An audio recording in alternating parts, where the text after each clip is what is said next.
ደንብ አድርጋችሁ ተመልከቱ። እዚህ ነገር ላይ ነገረ ማርያም ተዋህዶ የአምላክ ሰው መሆን ማለት ነው በደንብ ነው የሚነሳው፣ በደንብ ማለት ነው።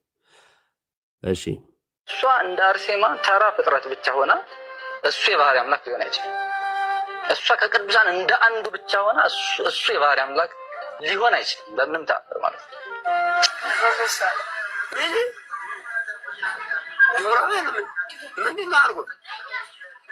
እሷ እንደ አርሴማ ተራ ፍጥረት ብቻ ሆና እሱ የባህሪ አምላክ ሊሆን አይችልም።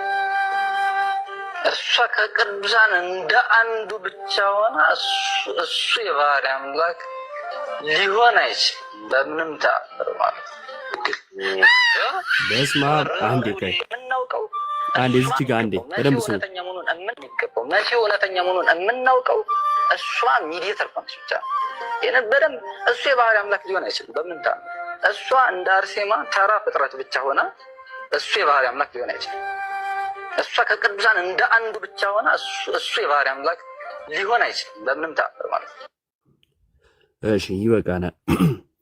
በደንብ አድርጋችሁ እንድታስተውሉ የምፈልገው ከወዲሁ እነዚህን ወንድሞች ደጋግሞ የማንሳት የማፈመስ ወይም የመጣል ወይ ሌላ አይነት ነገር የለውም። የተወራው ነገር ሃይማኖት ስለሆነ ብቻ ነው ደጋግመን ያወራንበት። እንደ አቅማችን ምላሽ ያስፈልገዋል ብለን የምንነጋገርበት ትናንትናም ዛሬም ከምን አንጻር ነው የተነሳው ነገር ሃይማኖት ስለሆነ ብቻ ነው። እና ይሄ የቤተክርስቲያን ትምህርት ደግሞ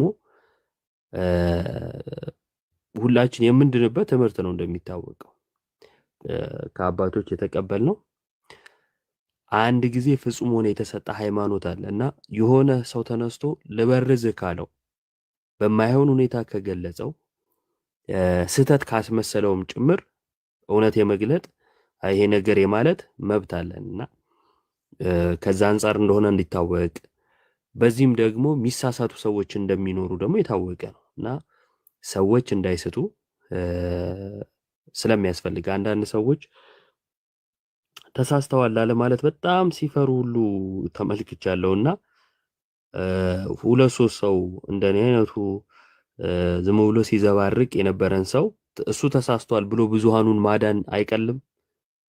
የሆኑ ሰዎችን ዲፌንድ ከማድረግ ይሄ ሁላችሁም እንደ ቤት ስራ ያዙት። የሆኑ ሰዎችን ዲፌንድ እያደረግን ብዙሃንን ከምናጣ የሆኑ ሰዎች ስህተታቸው ተነግሯቸው ብዙሃኑን ብናተርፍ የተሻለ ነው እና ስህተት ሲነገርም ደግሞ ለምንድን ነው ለመታረም ጠቃሚ ነው። በቃ ሌላ ነገር የለውም እና ከዛ አንጻር ተመልከቱት። እሺ ወደ ሐሳቡ እንግባና አስቀድሞ መሲሁ እውነተኛ እንደሆነ የምናውቀው እርሷ መካከለኛ ከሆነች ብቻ ነው ይላል እና እርሱ እውነተኛ አምላክ የሚሆነው ራሱ እርሷ መካከለኛ ከሆነች ነው ወይም ሚዲየተር ከሆነች ነው ይላል እየደጋገመና ይሄ እንዴት ታዩታላችሁ? በሬ መኩ ናቱ ዮሐዴ መጀመሪያ እናንተ ቀጥሉና ያው ቅድሚያ ለእንግዳ በሚለው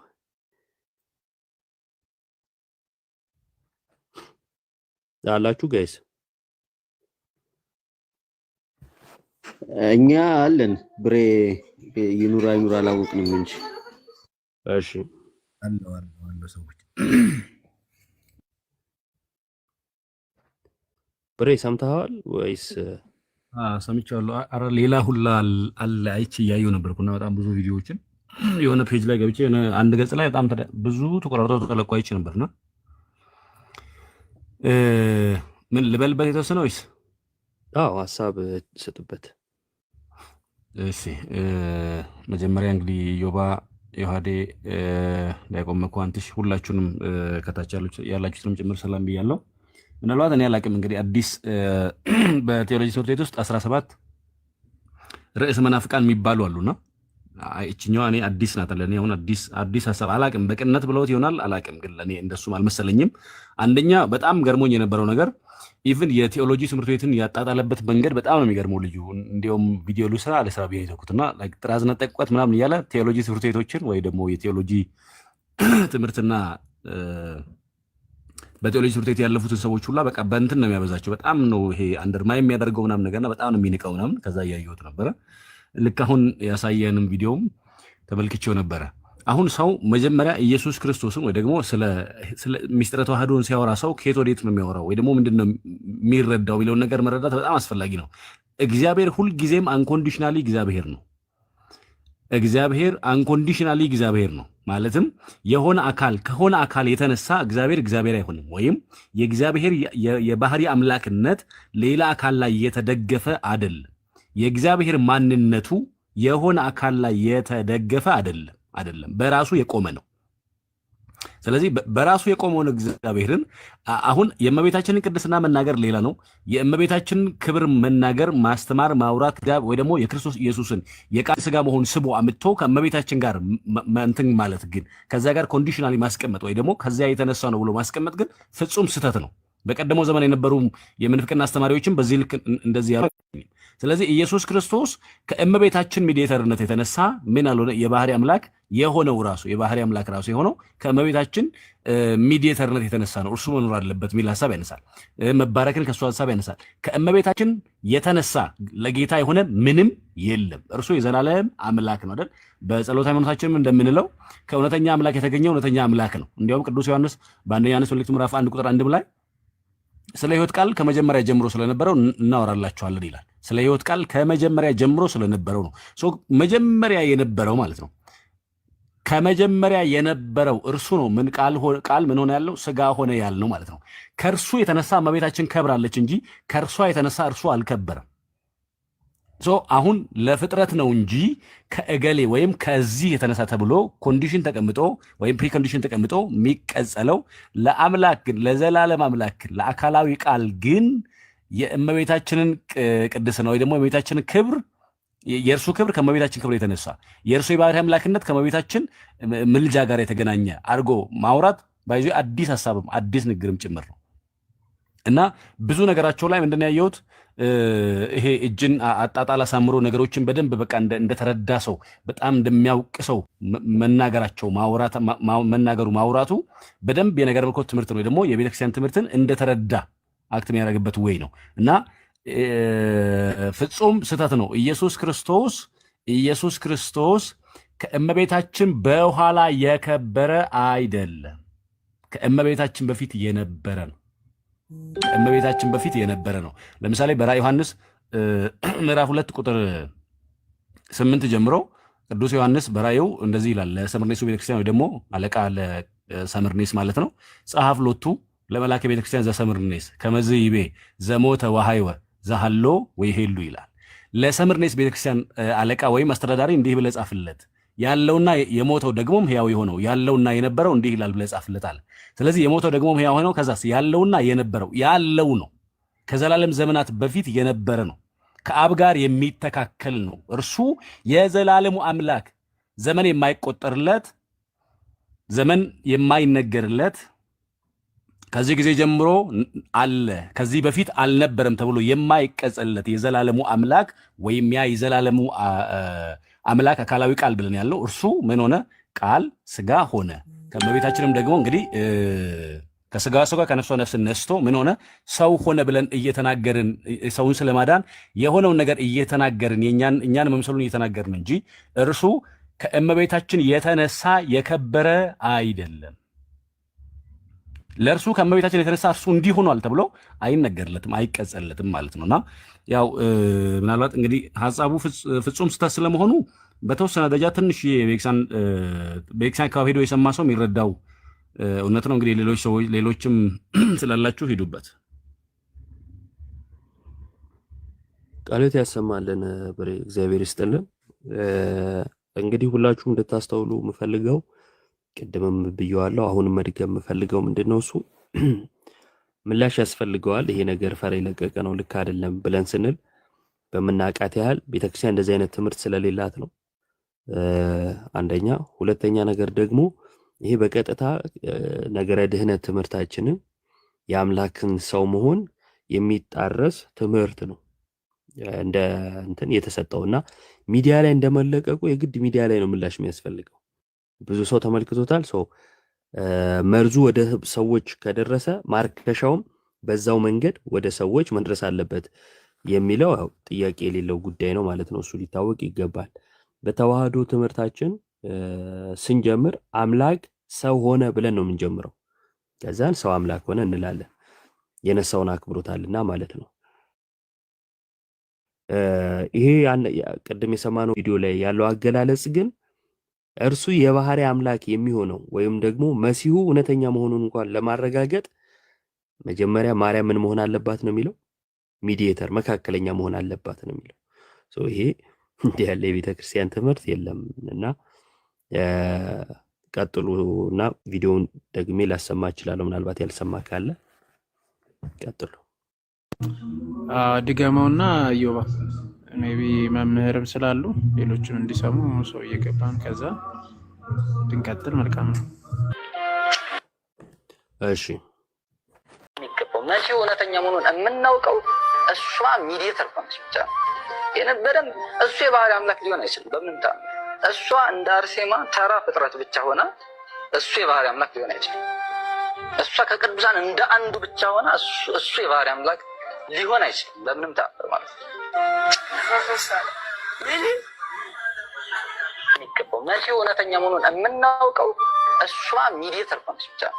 ይሄን በደንብ እሱ የባህሪ አምላክ ሊሆን አይችልም። በምንም ታምር እሷ እንደ አርሴማ ተራ ፍጥረት ብቻ ሆና እሱ የባህሪ አምላክ ሊሆን አይችልም። እሷ ከቅዱሳን እንደ አንዱ ብቻ ሆና እሱ የባህሪ አምላክ ሊሆን አይችልም። በምንም ተአምር ማለት ነው።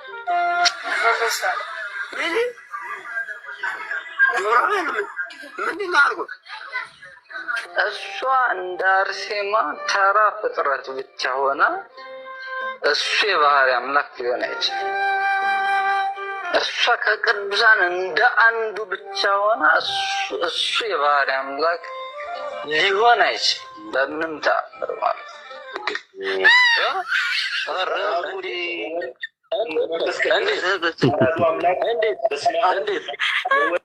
እቺ ቪዲዮ እንዴት ይላል ስርስር በስመ አብ ሲል።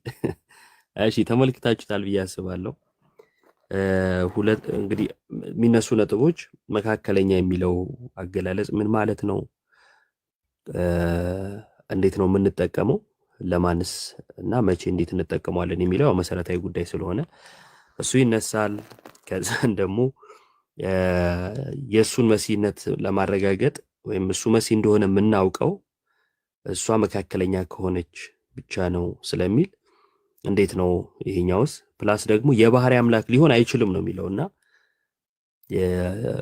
እንዴት ነው የእሷ ቅድስና ከተረጋገጠ በኋላ ነው ወይ እሱ የባህሪ አምላክነትን ገንዘብ ያደረገው የሚለውንም ማንሳት ግድ ይሆናል ማለት ነው። እስከማውቀው ድረስ የባህሪ አምላክ የሆነ እርሱ ስለ ሰው ልጆች ድህነት ከቅድስት ድንግል ማርያም ስጋ ነስቶ እንደተዋሃደ ነው የምናውቀው አይደለም። እሷን ተዋሃዳትም አይደለም ከፍሎ ተዋሃደ ነው የኛ ትምህርት። የምናውቀው አምላክ ሰው እንደሆነ ነው። አምላክ ሰው እንደሆነ ነው። በልጁ አገላለጽ ግን የእርሷ መካከለኛ መሆን ነው እሱ የባህሪ አምላክ የሚያደርገው የሚመስል አገላለጽ ነው የሚናገረው ማለት ነው። እና ይሄ ነው። መምህርም እንኳን ደህና መጡ። አሁን የመጣችሁ ሁላችሁ እንኳን ደህና መጣችሁ። ቀጥሉ ሐሳብ ዮባ መምህር ይቀጥሉ ነው። እንዴት አመሻችሁ? ሁላችሁን ሰላም ብያለሁ። ምናልባት አንዳንድ ጊዜ ዳይጸ ልሳን የሚባል ነገር አለ። የቀለም ሰረገላ የማያሰናክለው ጠጅ የማያሰክረው ቀን የማይጥለው የለም ይላሉ አበው በትርጓሜና እንደዚያ መስሎ የነበረ እግዚአብሔር በሚያውቅ እንደዚህ ቪዲዮውን ስላልሰማሁ ማለት ነው። ይሄ አሁን የተነገረው ትምህርት አስቸጋሪ ነው ምናምን እያላችሁ ስትገልጹት ነበር። አስቸጋሪ ብቻ አይደለም፣ ክህደት ነው። ይሄ ለፌ እማርያም ክዋኔሁ ለወልድ የሚሉት የነ ፎጢኖስ ትምህርት ነው። የወልድ ህልውናው ከማርያም ወዲህ ነው ማለት ክብሩ የእግዚአብሔር ልጅ በጸጋ ሲያድርበት የሚል እየተጠጋጋ በዘመነ ሊቃውንት በክህደት ተወግዘው ከተባረሩት ሰዎች መካከል ነው። ምንት ብከ ዘኢነሳይከ እምካልከ ወምንት ብከ ውበለከ ተብሎ የተነገረለት ሰው ብቻ ነው። ሰው ብቻ ነው ማለት ምን ማለት ነው? ከሌላ ወገን ያላመጣው ምን አለህ ተብሎ የተነገረው ሰው ነው። ሰው አይኑ፣ እጁ፣ እግሩ እያልን ህዋሳቱን በጠቅላላ ብንቆጥረው የተቀበለው ነው እንጂ የራሱ የሆነ ነገር የለውም። ለምን ካላችሁኝ እሱ ራሱ የሱ አይደለምና ፈጣሪ ሳይኖረው የተገኘ ፍጡር ስለሌለ ማለት ነው። ፈጣሪ ግን ከማንም የወሰደው ነገር የለም። ልብ ብላችሁ አስምሩ። ንጽህና፣ ቅድስና፣ የባህሪ አምላክነት ከሆነ አካል የተረከበው አይደለም፣ የባህሪው ነው ማለት ነው። የባህሪው ነው። ከመቤታችን የነሳው ከስጋዋ ስጋ ከነብሷ ነብስን ነስቷል። ከስጋዋ ስጋ ከነብሷ ነብስን ነሳ ማለት ግን ያ የነሳው ስጋ ንጹህ ባይሆን ኑሮ እሱ ንጹህ አይሆንም ነበር ብሎ መናገር የነጻችው በእናቷ ማይፀን ገና አቀባም ከርሰማ የሚለው ተአቀበት ብለው መተርጎም አለባቸው እኒህ ሰዎች። ገና ከእናቷ ማይፀን ሳለች ተጠበቀች ማለት ነው። ራሷን በራሷ ገና በእናቷ ማይፀን ሳለች ጠበቀች ወደ ማለት ነው የሚያመረው። ነገር ግን የጠበቃት መንፈስ ቅዱስ ነው ማለት ነው። ጠባቂዋ መንፈስ ቅዱስ ነው እንጂ ራሷን በራሷ የጠበቀች አይደለችም። ራሷን በራሷ የጠበቀችው አካለ መጠን ካደረሰች በኋላ ከሐልዮ፣ ከነቢብ፣ ከገቢር ብለን የምንዘረዝራቸው ኃጢአቶች አሉ። ከነዚህ ኃጢአቶች ራሷን ጠብቃለች። በዚህ የምትደነቀው ድንግል ናት። ነፃ ፈቃዷን ተጠቅማ ዓለም በሚኖርበት መኖር ትችላለች። አስገድዶ ገብርኤልን ሂደህ አንገራግረህ አስገድደህ የኔ እናት እንድትሆን አድርጋት። እምቢ ካለች እንዲሁም ወደ አርያም ነጥቀህ አምጣት ብሎ አላዘዘውም። አስፈቅዶ ሂዶ ፈቃዷን ተፈስህ ፍስህት ምልዕተ ጸጋ እግዚአብሔር ምስሌኪ ነው ያላት። ጸጋ የመላብሽ ሆይ ደስ ይበልሽ ብሎ ነው የጠየቃት። ከዚያ በኋላ ሐሳቡን ነገራት። በሐሳቡ አንተ እንዳልከው ይሁንልኝ ይደረግልኝ አለችው። ከዚያ በኋላ ነው ጌታ የተጸነሰው ማለት ነው። አሁን ልብ በሉ። ልክ እመቤታችን አልፈልግም ብላ ሌላ የራሷን ዓላማ መከተል ትችላለች። ነፃ ፈቃድ ሰጥቷል። እግዚአብሔር የነፃነት አምላክ ነው የምንለው ለዚህ ነው። ግድ ትወልጅኛለሽ አላላትም። በ3 ዓመቷም ካህኑ ዘካርያስ ተስላችኋልና የግድ ታመጧታላችሁ ብሎ ሂዶ አስገድዶ እንዲያመጧት ለኢያቄምም ይሁን ለሐና የደረሳቸው የጥሪ ደብዳቤ የለም ማለት ነው። አሁን የለም። ልብ በሉ። ስለዚህ የነፃነት አምላክ ነው። የነፃነት አምላክ ስለሆነ በነፃነት ከእርሷ ተጸነሰ ማለት ነው። ሲጸነስ ግን ይህ ንጹህ ስጋ ያደረገው ማን ነው? የቆረጠው ማን ነው? አካላዊ ቃል ኢየሱስ ክርስቶስ እኮ ነው። የት ነው የቆረጠው? የት ላይ ነው የቆረጠው? ገና በእናቷ ማህፀን ሳለች መንፈስ ቅዱስ አቀባም ከርሰማ ማለት ምን ማለት ነው? ያ መንፈስ ቅዱስ ከባሕርይ አባቱ ከአብ እና ከእግዚአብሔር ወልድ የተለየ መንፈስ ቅዱስ ነው አይደለም። ያ መንፈስ ቅዱስ የሚናገረው በአብ የቃልነት ከዊን ማለት በወልድ የቃልነት ከዊን በአብ የልብነት ከዊን ነው የሚናገረው ያ መንፈስ ቅዱስ። ስለዚህ የጠበቃት ማን ነው ካል መንፈስ ቅዱስ። መቼ ነው የጠበቃት ካል በማህፀን እንዳይኖርባት ጠበቃት ብለን የተናገርነው መንፈስ ቅዱስ ከሆነ ሲጠብቃት ያ ልክ ዶክተር በማህፀን በፅንስ ቫይረስ እንዳይተላለፍ እንደሚያግደው እንደሚዘገው እንደሚጠብቀው ሁሉ እንደዚሁም የአዳም መርገም በደል እንዳይተላለፍባት በእናቷ ማህፀን ጠበቃት የምንለው ጠባቂው ማን ነው ካል እርሱ መንፈስ ቅዱስ ነው። እግዚአብሔር ነው የጠበቃት ማለት ነው። ልብ በሉ። እግዚአብሔር ከጠበቃት ያ የተጠበቀ ስጋ ልብ በልማ ፕሮቴስታንት ዝም ብለህ አትጮህ፣ አዳምጥ። ስታደምጥ ነው የሚገባህ። ያ የተጠበቀው ስጋ ወልድ እግዚአብሔር ኢየሱስ ክርስቶስ ከስጋዋ ስጋ ከነፍሷ ነፍስ የነሳው ነው። እሷ የተጠበቀች ንጽሕት አይደለችም ካልኸኝ የነሳው ስጋም ጌታ ኢየሱስ ክርስቶስ በደለኛ ስጋ ነው ትላለህ። ያ ማለት ሎቱ ስብሐትና መለኮት የተዋሃደው ስጋ ንጹህ ስጋ አይደለም ወደ ማለት ያመጣል። ስለዚህ ንጹህ ስጋ ካልሆነ በደል ካለበት አልዳንም ወደ ማለት ያመራል ማለት ነው። እንዲያ እንዳይሆን እኔም እንዲህ ብዬ መልስልሃለሁ። ስለዚህ ያን የጠበቀውን ስጋ ከስጋዋ ስጋ ከነፍሷ ነፍስን ነስቶ የተዋሃደው ባለቤቱ ነው። የጠበቃት እርሱ ነው ነው ጠባቂዋ። ስለዚህ ከጠበቃት ንጹህ ያልሆነ ማንጻት ይችላል? ያልተጠበቀ መጠበቅ ይችላል? ንጹህ ስለሆነ አነጻት፣ ቡሩክ ስለሆነ ባረካት እንጂ ቡርክት ስለሆነ ጌታን አልባረከችውም። እንዲያውም ካልኸኝስ ቡርክት ስለሆነች አንተንና እኔን ባርከናለች። ለፍጥረታት ቡርክት ስለሆነች፣ ሳሊተ ምሕረት ስለሆነች፣ አቁራሪተ መዓት ስለሆነች ትለምንልን። ከምን አመጣ ነው ንጽሕት የሆነችው? ከፈጣሪ የሌለው ነው ከፍጡር ያገኛችሁት? ይሄ ትክክል አይደለም፣ ትክክል አይደለም። አንዳንድ ጊዜ እንዲሁ ምናልባት እንደሆን እስኪ አባቶችን ልጠይቅ፣ መጻሕፍት ምን ይላሉ? አበው ምን ብለው አስተምረዋል? እስኪ ሃይማኖት አበው ይገለጽ፣ የአባቶቻችን ትምህርት ምን ይላል? የመጽሐፍ ቅዱስ መሰረታዊ ሐሳብ ምንድን ነው ብሎ መጠየቅ ይጠይቃል። እነሱ ያሰቡት ይኸውልህ፣ ልብ በልልኝማ መጦ አንቺ ቡርክት ነሽ፣ ስለዚህ የማኅፀንሽ ፍሬ ቡርክ ነው ስላላት፣ አመልከት፣ አንቺ ቡርክ ነሽ፣ ከዚያስ የማኅፀንሽ ፍሬ ስላላት ከድንግል ቀጥለው ነው አየህ ክርስቶስን ያደረጉት። በፊት መኖሩን ጠፍተውታል። አልፋና ኦሜጋ እኔ ነኝ ያለውን አላነበቡትም። ዮሐንስ ራእይን ማለት ነው። አየው፣ አልፋና ኦሜጋ እኔ ነኝ እኮ አለ። አልፋ ማለት የቀደም ቀዳሚ የነበረ እኔ ነኝ። በቀዳሚ እግዚአብሔር ገብረ ሰማይ ወምድር እሰይ ኮነት ድሉተ ታስተሪ የሚለው ዘፍጥረት ላይ ያለው ምዕራፍ 1 ላይ ያለው እርሱ ነው። ከዚያ ደግሞስ መጥቶ ደግሞ ዓለምን ሊያሳልፍ የሚመጣው እርሱ ነው። ማዕከላዊውም እሱ ነው። ያለ ትናንት ቀዳማዊ፣ ያለ ዛሬ ማዕከላዊ፣ ያለ ነገ ዳህራዊ፣ በቅድምናው የተነሳበት በዳህራዊነቱ የሚደርስበት የሌለው ቡሩከ ባሕርይ ኢየሱስ ክርስቶስ ነው እኮ ነው የምልህ እንዴ። እና በመካከለኛው ዘመን ከድንግል ስለተወለደ ድንግል ናት ለእርሱ ቅድስናን የሰጠችው ነው? ክርስቶስ ነው ለእሷ ቅድስናን የሰጣት እንዴ? በቤተ ክርስቲያን አስተምህሮ ሁለት ከሃዲዎች አሉ።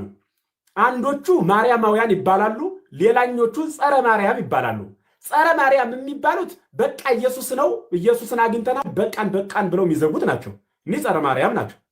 ማርያማውያን የሚባሉት ደግሞ እሷ እኮ ብፅዕት ናት፣ እሷ እኮ ንጽሕት ናት፣ እርሷ እኮ ልዩ ናት፣ እንዲሁም ከሰው ፍጥረት አይደለችም፣ ኃይለ አርያማዊት ናት ምናምን ብለው ወደ ላይ ያሳድጓታል። ማለት አምላክ ያደርጓታል፣ ኃይለ አርያማዊት ያደርጓታል። ከዚያ በኋላ የጌታ መወለድ ከሰማይ መላእክት ወገን ስለሆነ የተወለደው፣ ስለዚህ በቃ ያ የተደበደበው የቆሰለው ስጋው ደግሞ የምንለው ረቂቅ አካል ስለሆነ ድህነታችንን በመላ ክሳራ ያደርጉታል ማለት ነው። በሰው ስጋ መጥቶ ሰውን ካልካሰው ደግሞ የሰው ድህነቱ ትክክል አይደለም። ለምን ካልከኝ ለምንድን ነው ጌታ ሰው የሆነው? ባለፍም ጠይቄ ያውቃለሁ። ሰው የሆነው ለምንድን ነው እየጠይቃችሁ አዳምን ለማዳን አይደለም። አዳምንማ ከዚያ ሆኖ ያድነዋል። እና ለምንድን ነው ሰው የሆነው? ሰው የሆነበት ምስጢር ምንድን ነው ካልከኝ እኔም እንዲህ እየመልስልሃለሁ። ያ አዳምን ትሞታለህ ብሎታል። እንዳይገለው መሐሪ ነው፣ እንዳይምረው ትሞታለህ ብሎታል። ቃሉ ሊታጠፍ ነው። መካከለኛ ጎዳና ፈለገና ራሱን ሰው አደረገ። ሰው አደረገና እንደ መሐሪነቱ አዳምን ማረው፣ እንደ ፈራጅነቱ የአዳምን ስጋ ለብሶ የአዳምን በደል እርሱ የአዳምን ቅጣት ተቀጣ። ነሳ ደዌነ ወጾረ ሕማመነ የሚለው የኢሳይያስ ቃል ከዚህ ላይ ተፈጸመ ማለት ነው። ምስጢሩ እንደዚህ ነው። ስለዚህ በዚህ ልክ ሚዲያው ላይ ከወጣ ይህ አስተምህሮ አሁን የሰማሁት ትክክል አይደለም። ይሄ ትክክል አይደለም ማለት ደግሞ ነገ ልጆች አስተካክለው አርመው ይሄ ስህተታችን ነው እናስተካክል ብለው እውነተኛ የሆነ መስመር ይዘው ከመጡ የምንቀበላቸው የምናከብራቸው የምንወዳቸው ወንድሞቻችን ናቸው። ትናንት ይህን ስተሃልና ሁሌም ስሁትነህ እንዳናይህ ብለን እንደ ዲያብሎስ ግን ስናሳድዳቸው አንኖርም። ዲያብሎስ የሚመለስ ሕሊና ስለሌለው አንድ የስቷል ለዘላለም ስሁት ነው። ነገ ከነገ በኋላ አሻሽሎ ይመጣል ብለን አንጠብቀው። አሻሽሎ የሚመጣ አይደለምና ሰው ግን አሻሽሎ ይመጣል። አብዴት ነው አይደል የምትሉት? እንደ ሞባይል አሻሽሎ ከትናንቱ ደግሞ ዛሬ ተሽሎት አምኖ ይህን ተሳስቻለሁ ብሎ ይቅርታ ጠይቆ ከመጣ ደግሞ ያን ሰው አይዞ በርታ ብለን እናበረታዋለን ማለት ነው። ስለዚህ እኔ እናቴ ቡርክ ከሆነች እኔ ቡርክ ሆናለሁ፣ እናቴ ንጽሕት ከሆነች እኔ ንጹሕ ሆናለሁ። ለምን ካላችሁኝ ከእናቴ በፊት የለሁምና። እሱ እኮ እናቱን የመረጠ ልጅ እኮ ነው። ረስተውት እናቱን እኮ መርጦ እኮ ነው። ነጸረ አብ እምሰማይ አለ። አብ ከሰማይ ሆኖ ተመለከተ። ወኢረከበ ዘከማኪ እንዳንቺ ያለ አላገኝም። እንዳንቺ ያለ ባያገኝ ወሰምረ መዓዛ ዚአኪ ያንቺን መዓዛ ምግባርሽን ወደደ። ወፈነወ ወልዶ ዋሂደ አለ። የሚወደውን ተቀዳሚ ተከታይ የሌለውን አንድያ ልጁን ሰደደው። እዚያ በኋላ እኮ ነው ይውላችሁ መርጦ እኮ ነው። እናቱን መርጦ ነው የተወለደ። እናንተና እኔ እንኳንስ እናታችን ልንመርጥ እናታችን ራሷ እኛን መመረጥ አትችልም። እሱ ግን እናቱን መርጦ ምን አይነት ትሁን ብሎ አይቷት ገብርኤልን ልኮ ለእናትነት እኔ ቡሩክ ነኝ፣ እኔ ንጹህ ነኝ፣ እሷ ደግሞ ንጽሕት አድርጌ ከእናቷ ማኅፀን ጠብቂያታለሁ። ከዚያ ካለ መጠን ካደረሰች በኋላ ደግሞ ራሷን ከነቢብ ከገቢር ከሐልዮ ኃጢአት ጠብቃለች። ስለዚህ ልወለድ ነው፣ ሄድና ንገራት ተብሎ እኮ ነው ገብርኤል እናንተና እኔ በሚገባን ቋንቋ መጥቶ እንደ ዘካርያስ ሳታንገራግረው ሳታዳርቀው እንደ አዳም ጥለው ሳትሸሽ ቆመህ እንዲያደርገ መሰረታዊ ሐሳብ ተናገር ተብሎ መጥቶ ተፈሥሒ ብፅዕት ወምልዕተ ጸጋ አላት። ከአንቺ የሚወለደው ከአንቺ የሚወለደው ቡሩክ ነው እኮ ነው ያላት። ከሦስቱ ቅዱስ አንዱ ቅዱስ ነው እያላት ቅዱስ እኮ ነው ያላት፣ የተለየ እያላት እኮ ነው። ስለዚህ ለፊ የማርያም ክዋኔ ለወልድ የሚሉ እነ ፎጢኖስ የሚባሉ አሉ። የወልድ ህልውናው ከማርያም ወዲህ ነው የሚሉ ማለት ነው። ከእመቤታችን ቀጥሎ ነው ወልድ የኖረው። ከዚያ በፊት የለም እንዴ ወልድ? የአብ አንድያ ልጅ እኮ ነው። በኩሩ እኮ ነው የምንለው ለአብ። ለአብ በኩር ሲባል ትንሽም ትልቅም የለውም። የአብ በኩር ይባላል። ትንሽም ትልቅም ሳይኖረው ለድንግልም በኩር እንለዋለን። ትንሽም ትልቅም ሳይኖረው ማለት ነው። መካከለኛ የሚለውን ቃል ስታነሱ ነበረ። ድንግልም መካከለኛ ትባላለች። ኢየሱስ ክርስቶስም መካከለኛ ይባላል። ኢየሱስን መካከለኛ ስንለው ኢየሱስ ክርስቶስን እንደ መለኮቱ ከባሕርይ አባቱ ከአብ ከባሕርይ ሕይወቱ ከመንፈስ ቅዱስ ያልተለየ መለኮት ነው። እንደ ሰውነቱ ፍጹም ሰው ነው። እንደ ሰውነቱ ፍጹም ሰው እንደ መለኮቱ ከባሕርይ አባቱ ከአብ ከባሕርይ ሕይወቱ ከመንፈስ ቅዱስ ስላልተለየ ምን እንለዋለን ማለት ነው? መካከለኛ እንለዋለን። መካከለኛ የሚለው ለዚህ ነው የሚተረጎመው። ልክ ከሰማይ ዝናብ ይጥላል፣ ከምድር ደግሞ ጭቃ አለ፣ በጋራ ተዋህዶ የሆነ ቡቃያ ይበቅላል። ያ ቡቃያ እንደ አፈርነቱ ይዳሰሳል፣ ይጨበጣል፣ እንደ ውሃነቱ ርጡብ ነው። ስሙ ግን ቡቃያ ይባላል። ስለዚህ ከመለኮትና ከትስብእት ተቀምሞ ተዋህዶ የተወለደው ከድንግል እርሱ ኢየሱስ እንለዋለን። ቡቃያ እንደማለት። ድንግልን ደግሞ መካከለኛ ምንላት እንደ ደናግላን ድንግል ናት፣ እንደ እናቶች ልጅ አላት። ስለዚህ መካከለኛ እንላታለን ማለት ነው። ድንግል አሁን የደናግላን መመኪያ ናት ድንግል ስለሆነች፣ የእናቶችን መመኪያ ናት እናት ስለሆነች። የመካከለኛ ትርጉም ይሄ ነው እንጂ መካከለኛ የተባለችው ከፍጥረት በመፈጠር ስለምትበልጥ በመፈጠር ገብቷችኋል ሐሳቤ? ከፍጥረት ልዩ ስለሆነች ወይም እኔ እንጃ ምን አማርኛ ይሸከምልኝ፣ ከፍጥረት ስላልተፈጠረች በፈጣሪ ስለተፈጠረች የሚባል ትርጉም የለም። መካከለኝነቱ ለዚህ ሐሳብ አይደለም። ከፍጥረታት በላይ ከፈጣሪ በታች የሚለው ቃል ለድንግል የተነገረላት ምን ለማለት ተፈልጎ ነው ካላችሁኝ፣ በንጽህና በቅድስና አጊጣ በመፈጠር መርገመ ሥጋ መርገመ ነፍስ ያልወደቀባት በመሆን ከፍጥረታት ሁሉ የተለየች ናት። የሐልዮ እንኳን ኃጢአት የለባት። የማሰብ ነው የምላችሁ። አሁን የማድረግ የመናገር እሱን ተውት። የማሰብ እንኳን ኃጢአት የለባት። ለዚህ ከፍጥረታት ሁሉ በላይ ናት። ከፈጣሪ በታች የተባለች ደግሞ የተፈጠረች ናት ማለት እኮ ነው። እንደ ፈጣሪ ናት አንልም እንዴ እንግዲህ ካልተፈጠረች። ስለዚህ ንጽህናዋን ቅድስናዋን የተነገረበት ምስጢር አውዱ እንደዚያ ነው። ያለ አውዱ እየተረጎምን ትውልድ ገደል እንዳናገባ ራሳችን ብንጠብቅ በጣም ድንቅ ነው። ስለዚህ ይሄ ሐሳብ ደግሞ ልክ አይደለም። እንዲህ ስንል ግን ሐሳቡን አስተካከልን ብለን ልጆች በርገው እንዳይጠፉ ደግሞ በጣም ጥንቃቄ ማድረግ፣ ወንድሞቻችን መምከር፣ ኑ ማለት ከጎን ማድረግ ይጠይቃል። ከዚያ ይሄ ትክክል አይደለም፣ ይሄን ደግሞ አስተካክሉት ወንድሞቻችን፣ ይሄኛው ደግሞ እንዲህ ብታደርጉት ድንቅ ነው ብለን እንነግራቸዋለን። ከዚያ ውጭ ግን የተነገረኝንም አላስተካክልም ብለን ምንበረግግ ከሆነ አንድ ምስጢር ልንገራችሁ። የምታስተምሩ ሰዎች እዚህ ያላችሁ ሁላችሁ ወይ በጣም እርግጠኛ የሆናችሁበትን በደንብ አንባችሁ ብዙ መምህራንን ጠይቃችሁ አንቡ ማለት አስተምሩ። አንድ ወይ ደግሞ ስታስተምሩ በጣም ሳትዘጋጁበት ያስተማራችሁትን ትምህርት ስትስቱ አይ ስህተት ነው አስተካክሉ ስትባሉ ለመታረም ዝግጁ ሁኑ። ለመታረምም አልፈልግም እንደፈለኩም ሳልዘጋጅ ምናገር ነኝ፣ ይሄ አያዋጣም። ለድንግል ብቻ የተሰጠ ጸጋ አለ።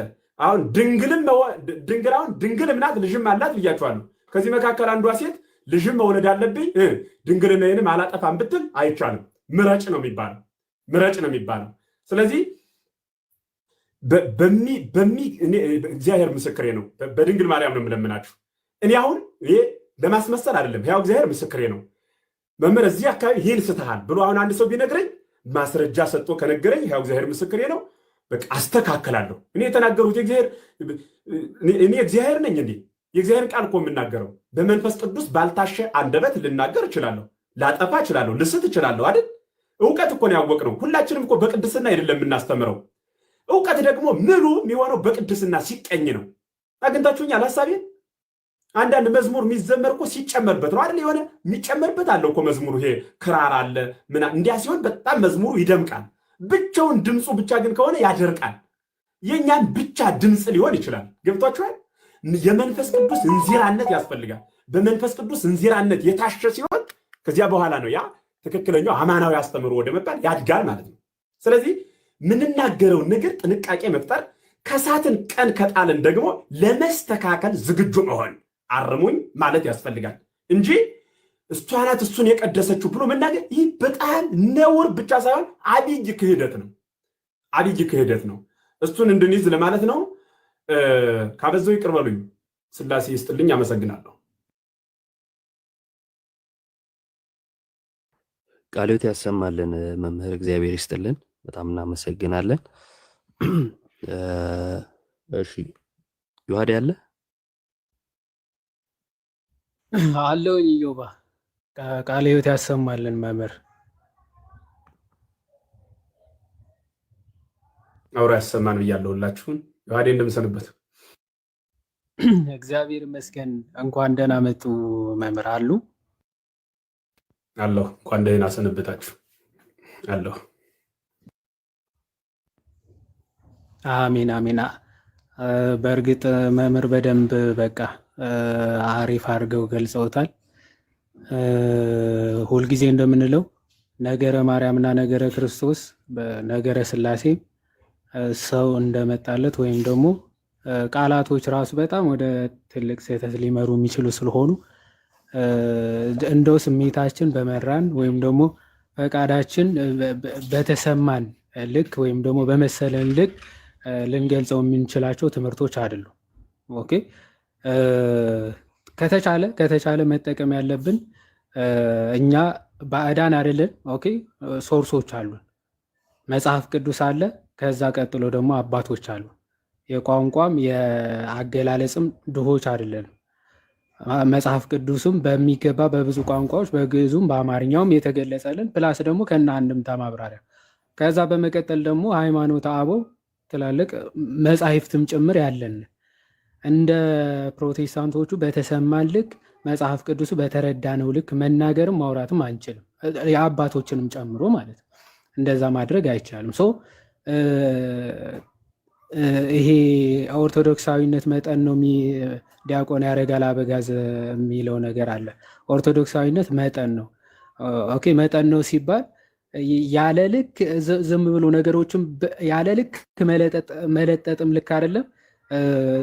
ነገሮች ደግሞ ኦቨር ሲምፕሊፋይድ ማድረግ ሰፕረስድ ኤቪደንስ የሚባል አለ። ነገሮችም በሚገባቸው ልክ አለመግለጽም ትክክል አይደለም ማለት ነው። ለሚገባው ሁሉ እንደሚገባው መግለጽና ማብራራት የግድ ያስፈልጋል።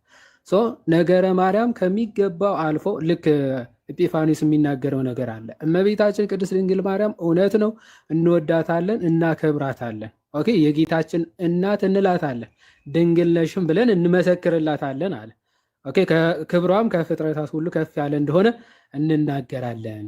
ግን ልናመልካት ግን አይገባንም፣ ልናመልካት ግን አልተሰጠችንም ይላል። ለኮሎሮዲያንስ የሚባሉ ሄሬሲ ወይም ደግሞ ምንፍቅና እመቤታችንን ያለ ልክ ከፍ የሚያደርጉ መናፍቃን በእሱ ጊዜ ተነስተው እንደነበረ ይናገራል። እነሱን በሚገስጽበት ድርሳኑ ትክክል ነው። እመቤታችን አምላክን የወለደች ነች፣ የጌታ እናት ነች፣ ኦኬ ድንግልም ነች። ትክክል፣ ክብር ይገባታል። ልናከብራት፣ ልንወዳት፣ ልናመሰግናት ይገባል። ግን ኦኬ ልናመልካት ወይም ደግሞ የአምላክነት ክብር ግን ልንሰጣት አይገባ። ይህ ጭራሽ አገላለጹ ከአምላክነትም ትንሽ ከፍ ያለ ይመስላል። ምክንያቱም የክርስቶስ የባህሪ አምላክነት ለማግኘት ወይም ደግሞ የእሱ የባህሪ አምላክ ለመሆን እሷ ምን መሆን አለባት? ቅድስት መሆን አለባት፣ ንጽህ መሆን አለባት። ወይም ደግሞ ሰው መሆን የለባትም። ተራ ማለት በባህሪዋ ሰው ከሆነች ክርስቶስ ራሱ የባህሪ አምላክ አይሆንም እንዴ?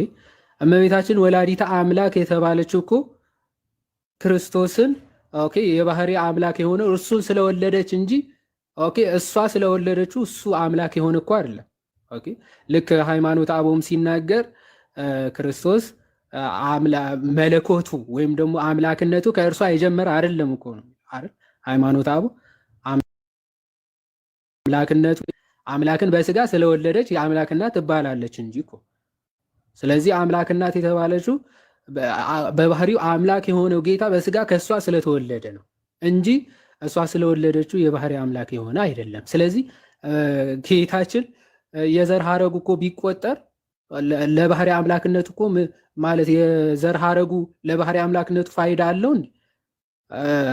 እንደውም የእሱ ኃጢአተኞቹ እንደውም የማቴዎስ ወንጌል የእንትኑ ዝርዝር አይታችሁት ከሆነ የዘር ሐረጉ ዝርዝር አይታችሁ ከሆነ ኃጢአተኞች ተካተውበታል። እነ ሳራ እነ ርብቃ ስማቸው ሳይጻፍ አመንዝራዎች ሴቶች ስማቸውን ተጽፎ ታገኛላችሁ። ይህ የሆነበት ለምንድን ነው ብለው አባቶች እንደው ሲያብራራ አንድምታውን ስንመለከት ኦኬ ክርስቶስ አሕዛቡን ኃጢአተኛውንም ሁሉ የሚቀድስ አንድ የሚያደርግ ጌታ መሆኑን እንዲታወቅ ኃጢአተኞችም በሱ የዘር ሐረግ ስር ስማቸው ተጽፎ እነ ትዕማርን እግዚአብሔር ይስጥል እነ ትዕማር ስማቸው ተገልጿል። ለምን ኦኬ ኃጢአተኞችንም ጭምር የሚቀድሳቸው ጌታ እንደሆነ እንዲታወቅ ማለት ነው። የዘር ሐረጎቹ እነ ሳራ እነ ርብቃ ሳይጠቀሱ እነሱ መጠቀሳቸው ስለምንድን ነው? ኦፍኮርስ አሕዛብና ሕዝብ አንድ የሚያደርግ ኦኬ የረከሱትን አመንዝራዎቹንም ሁሉ የሚቀድሳቸው ጌታ ኃጢአትንም የሚያስወግድ ጌታ መሆኑ እንዲታወቅ ኦኬ የቅዱሳን ብቻ የጻድቃን ብቻ አምላክ ሳይሆን የኃጢአተኞቹም ጭምር አምላክ መሆኑ እንዲታወቅ ነው። ሶ ክርስቶስ የባህሪ አምላክነቱ ከድንግል ማርያም ያገኘው አይደለም። ስለዚህ እሷ እንዲህ ብትሆን ወይም ደግሞ ፍጡር ብቻ ብትሆን ኦኬ እሱ የባህሪ አምላክ ሊሆን አይችልም ማለት በጣም ምን ማለት ነው? እንደው ባህሪ አምላክነቱ ከድንግል ማርያም ጋር በጣም ቁርኝነት እንዳለውና አይዶን ነው እና ደግሞ የሆነ ሰርድ ምንድን ነው ያሉት ኦንቶሎጂካሊ ሰርድ ቢንግ ነች ብለው እስከ መናገር ድረስ ኦንቶሎጂካሊ ሰርድ ቢንግ ነች የሚል በጣም ቅድስት ድንግል ማርያም ኦንቶሎጂካሊ ሰርድ ቢንግ ኦንቶሎጂካሊ ማለት በባህሪዋ ሶስተኛ አካል እንደማለት ነው። ሶስተኛ ግሩፕ እንደማለት ነው። ኦኬ ፍጡር አለ፣ ከዛ ፈጣሪ አለ። እሷ ደግሞ ሰርድ ቢንግ የሆነ እንዲህ በፍጡርና በፈጣሪ መካከል ያለ ሶስተኛ ቢንግ ነች ብለው እስከ መግለጽ ነው የገለጹት ማለት። እንደዚህ የሚባል ነገር ራሱ የለም በጭራሽ በፍጥረት መካከል ፈጣሪ ፍጡር ከዛ መካከል ላይ ፍጡርም ፈጣሪም ያልሆነ አንዳንዴ ሙስሊሞች ናቸው እንደዚህ ሲሉ ማቀው ማለት ነው። ኦኬ ቁርአን ምንድነው ፍጡር ነው ፈጣሪ ስትላቸው ፍጡርም ፈጣሪ አይደለም ሰርድ ኦንቶሎጂካሊ ሰርድ ቢንግ ነች ብሎ መግለጽ በአባቶችም የማይታወቅ በመጽሐፍ ቅዱስም የማይታወቅ ነው። ሎቱ ስብሐት ጌታችንም ከሰውነቱ እኛን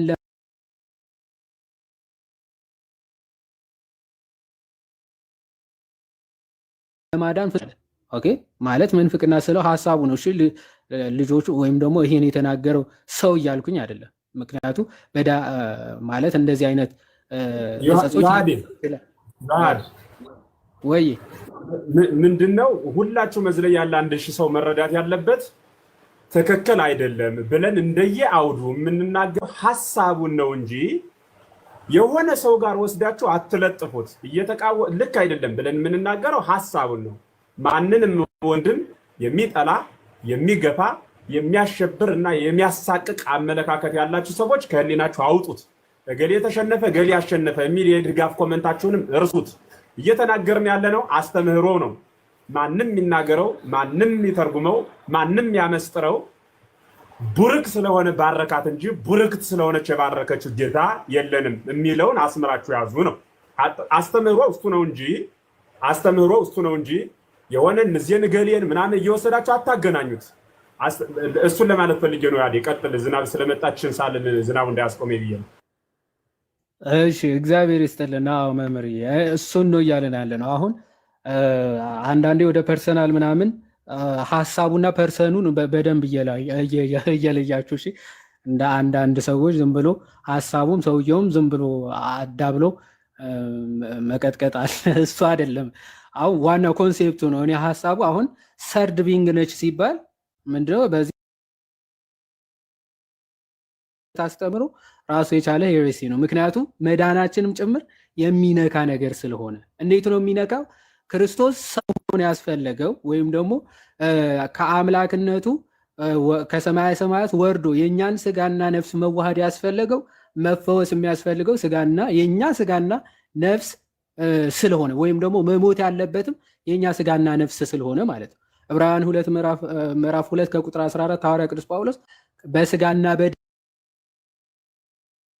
ስልጣን እንዲሁ ተካፈለ ሲል ይላል። የአብርሃምን ዘር ይዟል እንጂ የመላእክትን አልያዘም። ኦኬ በንጽህና በቅድስና ምናምን ቢሆን እኮ የመላእክትን ይይዝ ነበረ።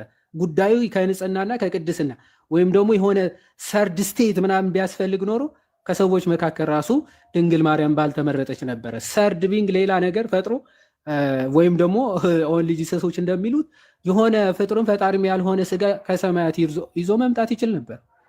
ዋናው ጉዳዩ መዳን የሚያስፈልገው የሰው ልጅ ነው። ቃልም ስጋ የሆነው የእኛን ባህሪ የባህሪው አድርጎ ነው። ባህሪያችንን ባህሪው አድርጎ ይሄ ደብል ኮንሰብስታንሻል የሚባለውን ትምህርት የታመነ የቤተክርስቲያናችን ትምህርት ነው። እንኳንም የቤታችን በባህሪዋ ኦንቶሎጂካሊ ከኛ የተለየች ወይም ደግሞ እንደ ቅድስት አርሴማ ያለች ሰው ብቻ ብትሆን የሚባልላት አይደለች። ኦፍኮርስ በባህሪዋ እንደነ ቅድስት አርሴማ ያለ ሰው እንደኛ ያለች ሰው ነች ማለት ሰው ነች። እመቤታችን ግን ይህን ሰውነት ይዛ በጣም የሚያስደንቀው ንጽህናዋ ቅድስናዋ ግን ከመላእክት ሁሉ የበለጠ ተብሎ ይነገርላታል። ኦኬ እነ ቅዱስ አትናቴዎስም ኢማኩሌት ይሏታል በንጽህናዋ በቅድስናዋ ማለት ቅድስት ንጽህ የሆነች ብለው ሲገልጿት ማለት። ስለዚህ ባህሪዋ ወይም ደግሞ የያዘችው ሰውነት ሌላ ተፈጥሮ ሌላ ማንነት ሆኖ ሳይሆን ይህንን ማንነት ይዛ ግን ንጽህና ቅድስናዋ ግን ከፍጡራን በላይ ከፈጣሪ ደግሞ በታችን እንድትሆን እንድትባል አስብሏታል ማለት ነው። ይሄንን በደንብ ለይተን ልናውቅ ያስፈልጋል። ለዛ ነው ጌታችንም ባህሪያችንን ተዋሃደ እያለ ሃይማኖተ አበው ብዙ ጊዜ ሲጠቀስ ባህሪያችንን፣ ደካማው ስጋችንን፣ የጎሰቆለው ሰውነታችንን ተዋሃደ ስንል ከድንግል ማርያም የተካፈለውን ማለት ነው። ኦኬ የያዘችው ሰውነት የኛው ሰውነት ስለሆነ ከአናና ከኢያቄም የተወለደች ኃይለ አርያማዊት ሳትሆን እንደኛ በባህሪዋ ሰው የሆነች ነች። በባህሪዋ ስለ ባህሪ ነው እያወራን ያለ። እንደኛ በባህሪዋ ስንል ደግሞ ክብሯንም እንደኛ እያለን አይደለም፣ ክብርና ባህሪ እየለየን። ኦኬ ስለዚህ ይሄንን በደንብ ጠንቅቆ ማወቅ። እሷ እንደኛ ያለች ፍጥረት ናት። እኛንን እንደሷ ያለች ፍጥረት መሆን ያቃተን። እንደሷ አርጋ ቅንታ አብራራው እግዚአብሔር ይስጥልኝ። እሷ እንደኛ ያለች ፍጥረት እኛ ግን እንደሷ መሆን ያቃተን ፍጥረቶች ማለት ነው። ያ ትክክል። አክቹዋሊ ይህንን የተሰጣት ጸጋ ወይም ደግሞ ወላዲተ አምላክነት ማንም የማይሰጠው ማንም የማያገኘው ክብር ነው።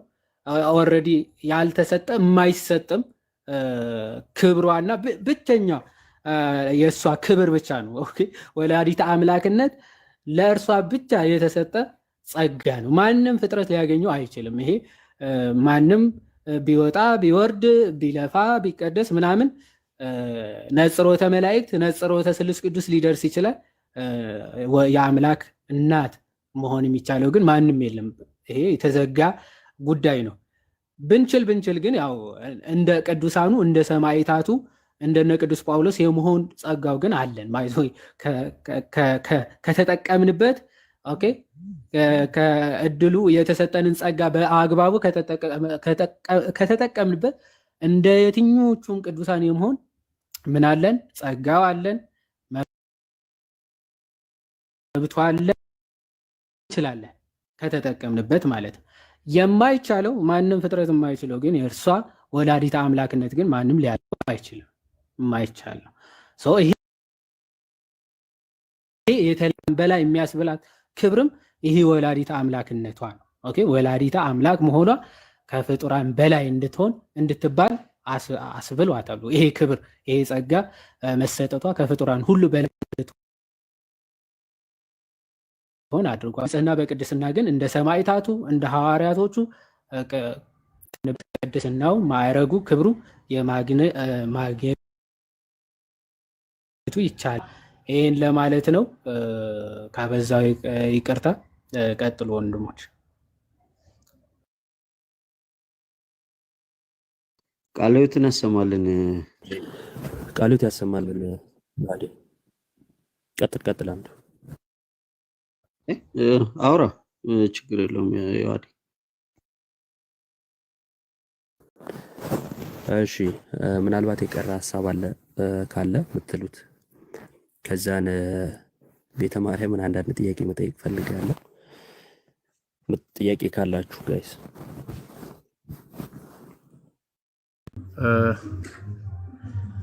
ዮባ ወይ በድጋሚ እንዴት አመሻችሁ? ቃልዮት ያሰማልን ብያችኋለሁ። ሜቢ አንዳንድ ሀሳብ ልስጥ ብዬ ነው።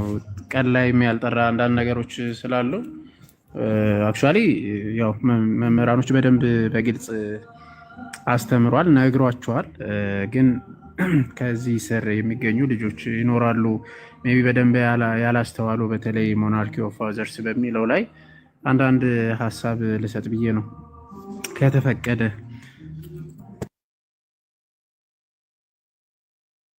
እሺ ቀጥል መኩ። እሺ እግዚአብሔር ያክብርልን። ያው ከመሰረቱ ማለት ሞናርኪ ኦፍ ፋዘር የሚለው አገላለጽ ማለት ቃሉ ራሱ ያው ብዙ ጊዜ ስንጠቀም አይታይም እና ከዚህም በፊት ድንግርግር ያላቸው ልጆችም ሊኖሩ ይችላሉ እና በዚህ ምክንያትም ብዙዎችን በአባቶች ዘንድ ሞናርኪ ኦፍ ፋዘር የሚለው እንጠቀማለን። ምን ማለት ነው ከተባለ ሞናርኪ የሚለው ቃሉ ራሱ የመጣው ከምንድን ነው ከተባለ አርኪ ነው፣ አስገኝ ማለት ነው። ሌላ እንትን አይደለም። አስገኝ ሞናርኪ ስንል ማለት ነው ከግሪክ ነው፣ አርኪ ከሚለው ነው፣ ከዛ ጋር የሚያያዝ ነው። ስለዚህ አስገኝ ከሚለው ነው። ሰው አንድ አስገኝ አለ። ያ ማለት ከአብ የሚገኘው ወልድም ሆነ መንፈስ ቅዱስ ከአብ እንደሚገኙ በምን ከተባለ ደግሞ ወልድ በቢገተን ሳን ተብሎ ነው የሚታወቀው። ያ ማለት ሁል ጊዜ ከአብ ዘንድ የሚወለደው ማለት መወለዱ የማይቋረጥ እውነተኛ አምላክ መሆኑን የምንገልጽበት ነው። ሁለተኛ ደግሞ መንፈስ ቅዱስ፣ እሱም ደግሞ ሰራጺ በግብር ሁሌ ይህንን እንገልጻለን፣ በግብር ማለት ነው። ይህንን ስንገልጽ ደግሞ ጊዜም አልተፈጠረም፣ የጊዜ መስቀዳደምም እንደሌለበት እናውቃለን። ሜቢ አንድ እንትን ላሳይ ይከፍላል እቺ ነገር ሁሉ ጊዜ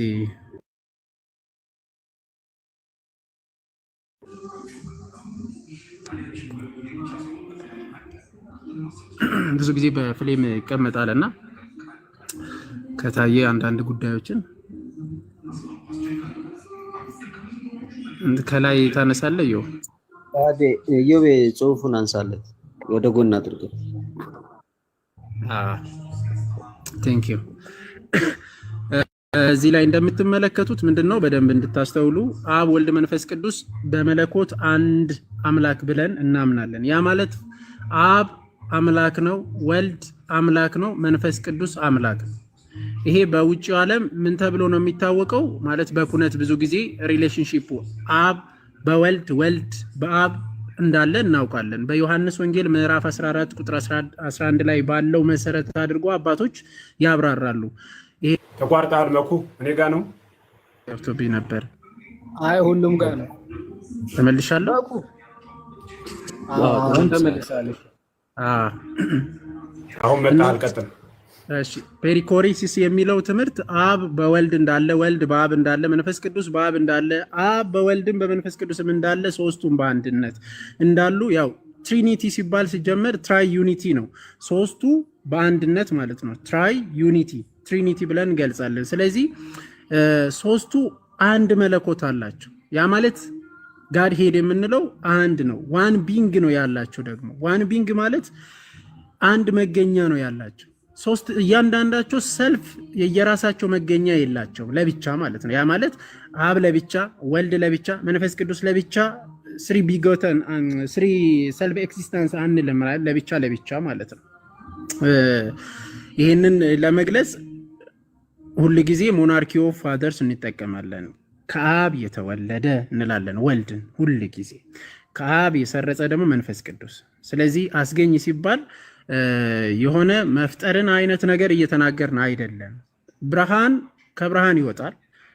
ከእውነተኛ ብርሃን የተገኘ ብርሃን የምንለው ከዚህ አንጻር ነው። ይሄ ነገር መጥራት አለበት። አብም ወልድም መንፈስ ቅዱስም አምላክ ነው። ኦኬ በአካል ስንመጣ አብ ወልድ አይደለም። አሁን አካላዊ ነው እየገለጽን ያለ ነው። በደንብ አስተውሉ። አብ ወልድ አይደለም፣ ወልድ መንፈስ ቅዱስ አይደለም፣ መንፈስ ቅዱስ አብ አይደለም፣ መንፈስ ቅዱስም ወልድ አይደለም። ሶስቱ አካላት አንዱ አንድ አይደለም። ቅድም በመለኮት ያልነው አንድ ነው። ፋዘርስ ኢዝ ጋድ፣ ዘ ሳን ኢዝ ጋድ ኤንድ ዘ ሆሊ ስፒሪት ኢዝ ጋድ። ሶስቱ አምላክ ናቸው። ግን አብ ምን አይደለም? ወልድ አይደለም፣ ወልድ መንፈስ ቅዱስ አይደለም፣ መንፈስ ቅዱስ አብ አይደለም። ይሄ በትምህርታችን የታወቀ ነው። ስለዚህ ይሄ ሲገለጽ በእንደዚህ አይነት መልክ ሊገለጽ ይችላል። ቅድም ያልነው ማለት ነው። ስለዚህ በመሃል የሚገኘው በጋድ ፉሊ ሼር የሚያደርጉት ምንድን ነው ከተባለ መለኮትን ነው፣ አገዛዝን ነው፣ ስልጣንን ነው። ፉሊ ሼር ያደርጋሉ። አብ ያለው ሁሉ ለወልድ፣ የወልድ ያለው ሁሉ የአብ ነው። ጌታ ኢየሱስ ክርስቶስ የነገረንም ይሄንን ነው። ስለዚህ አብም ወልድም መንፈስ ቅዱስም አንድ መለኮት አላቸው። አንድ መለኮት አላቸው ሶስቱም ማለት ነው። ሼር የሚያደርጉት ፉሊ አንድ መለኮትን ነው። ከዚህ አንጻር አሁን ሞናርኪ ኦፍ ፋዘርስን እንደ እንትን ማየት እንደ ምንፍቅና ማየት ማለት which is ከአባቶቻችን ውጭ የሚያስተምሩት ምንፍቅና ውስጥ እንዳሉ ነው የምንቆጥራቸው እና ጥንቃቄ ይፈልጋል። አንዳንዴ ከቃላችን ማለት ዳህፀ ልሳን ብለንም ልናልፍ አንችልም። አንዳንዴ ይሄ ነገረ ድህነታችን ስለሆነ የመዳን ትምህርት ላይ የሆነ ዝም ብለን የምናልፍ አይደለም።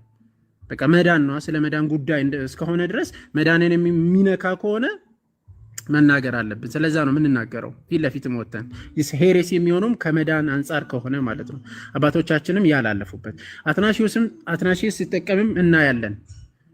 ሞናርኪ ኦፍ ፋዘር ሶስቱ ካፓዶሺያን ፋዘርም በግልጽ የሚጠቀሙት ይህንን ነው። ከአብ እንደተገኘ ሁለቱ ማለት ነው መንፈስ ቅዱስና ወልድን ማለት ነው ይገልጻሉ፣ በግልጽ ያስቀምጣሉ እና ከዛ አንጻር ማየት አለብን። አሁንም ዛሬ ላይ አሁን ሶስት እንትኖችን በተከታታይ እያየን ነው። በአብ በወልድ በመንፈስ ቅዱስ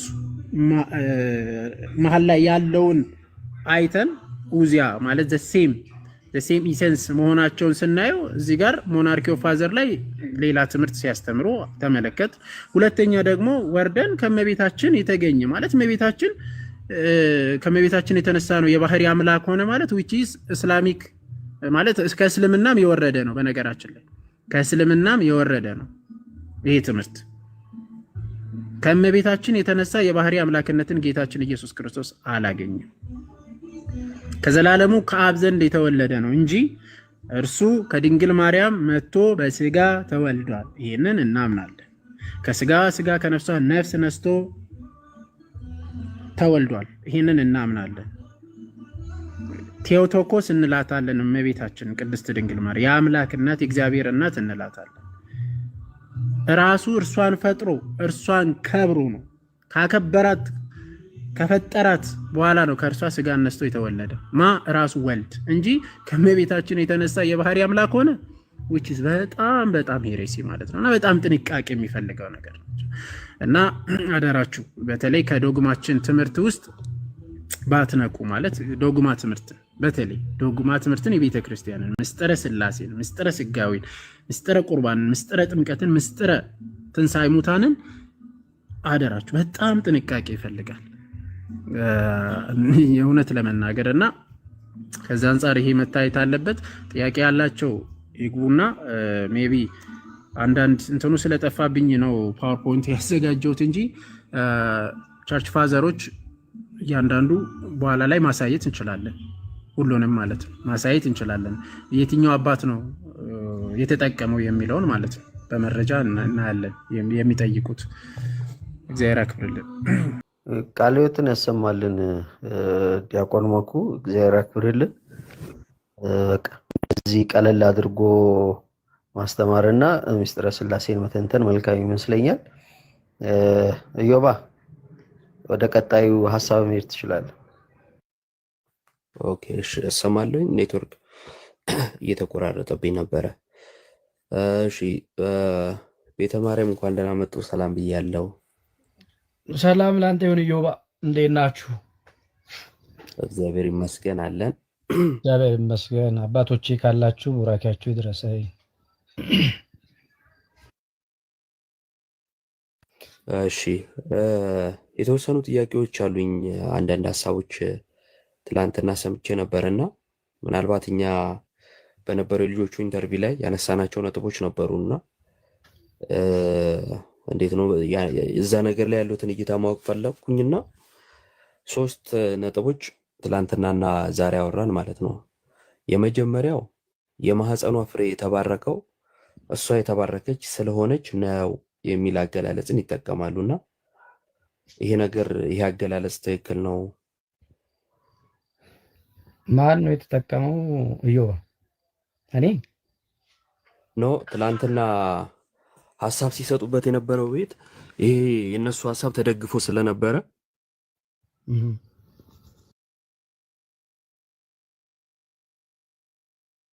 ሰማንዴ ምናልባት እኔ ያልኩት ካለ ይከርድ። ያሉትማ ሌሎች ናቸው። ያሉት ሌሎች ናቸው። እነዚህ ልጆች ሲሉ ትላንትና እርሱ ሀሳብ የሰጡበት ቤት እየተደገፈ የነበረው ይህ ሀሳብ ነበር እና እየሰማው ነበር። እንደ አጋጣሚ ይህን ሀሳብ ደግፈው ነው ወይ ሀሳብ የሰጡት የሚል ጥያቄ እኔ ስለጫረብኝ ነው። አይ እኔ ያንተ ላይ ሀሳብ ሰጥቻለሁ።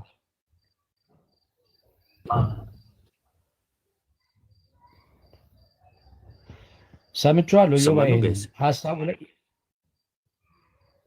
ይሰማል።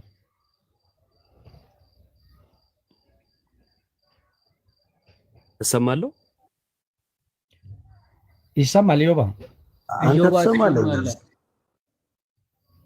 ኦኬ፣ ኔትወርክ እንትን እያለኝ ነው። እሺ ስሙት፣ አንድ ቪዲዮ ሰምቼዋለሁ። ኢዮቤ አሁንም ከዛ ከነሚኪ ጋር ነበርኩ። እነሚኪ ጋር ራሱ አሁንም ትምህርት ሀሳብ ተሰጥበት ነበር። እሺ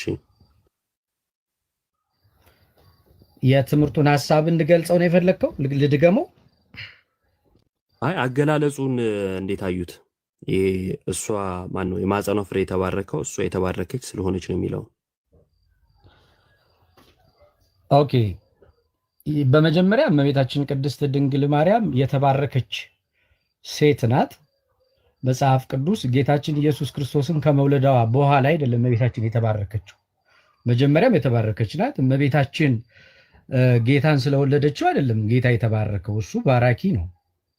ግን እንድንድንባት ጌታ በኢሳይያስ ላይ እንደነገረን ምዕራፍ 7 ቁጥር 14 ላይ ኖ ጌታ ራሱ ምልክትን ይሰጣችኋል፣ ድንግል ትጸንሳለች ይለናል። ያችን ድንግል ደግሞ መልአኩ ቅዱስ ገብርኤል መጥቶ ሲያበስራት የድንግሊቷ ስም ማርያም ይባላል ብሎ ሉቃስ ይተረጉምልናል። ትምህርቱን ስህተት ነው ያለበትና ያወገዝንበት የቃላት አገላለጽ የተጠቀሙት ቃላት ወይም ቤተክርስቲያን የማታውቀው ትምህርት ወይም አገላለጽ አለው ብለን አውግዘነዋል። ምንድነው? እመቤታችን ቅድስት ድንግል ማርያም ከፈጣሪ በታች ከፍጡራን በላይ ስንል ድንግል ማርያምን ፍጡር ብቻ አንላትም የሚለው አስተምሮ ቤተክርስቲያን የምታውቀው ትምህርት አይደለም። ይሄ ስውት የሆነ ትምህርት ነው። እመቤታችን ቅድስት ድንግል ማርያም ከፍጥረት ትለያለች የሚለው ትክክል ነው። የተለየች ናት። የተለየች ናት። አምላካችን ቀድሞ ስለ እርሱ አማናዊ ሆኖ ከመገለጡ በፊት የጥላ ትምህርቶች አሉ። ለምሳሌ ነሐስ እባብ ብናነሳ ለክርስቶስ ጥላ ነው።